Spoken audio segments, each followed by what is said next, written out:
کہتے ہیں جی حضور تو حضرت جبریل سے مل کے واپس آ گئے. مجھے اس بات کی سمجھ نہیں آتی کہ اگر حضور اللہ سے مل لیں تو کسی بندے کا اس میں نقصان کیا ہے یار؟ مطلب ٹینشن کس بات کی ہے؟ اتنی پریشانی، اتنی موٹی کتابیں لکھ دی کہ نبی پاک نے اللہ کو نہیں دیکھا، حضرت جبریل سے ملاقات کر کے حضور واپس آ گئے. یعنی میں سمجھنا چاہتا ہوں، میری سمجھ میں آیا نہیں.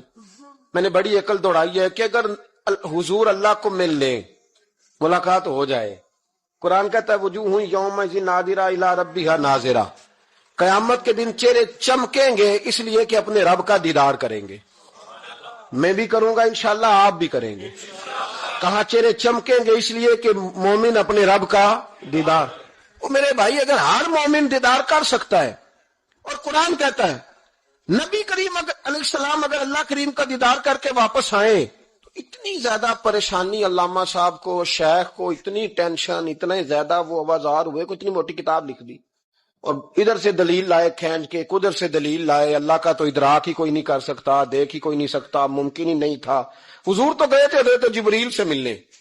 تو میں نے کہا آپ کو غلطی لگ گئی. وہ اس لیے کہ شیخ محقق شاہ عبد الحق صاحب محدث دہلوی رحمۃ اللہ نے لکھا ہے کہ کسی نبی کے پاس حضرت جبریل صرف 11 مرتبہ ہے، اور کسی پیغمبر کے پاس 21 مرتبہ ہے، کسی کے پاس 30 مرتبہ ہے، اور نبی کریم علیہ السلام کی بارگاہ میں حضرت جبریل امین نے 24,000 مرتبہ حاضری دی ہے.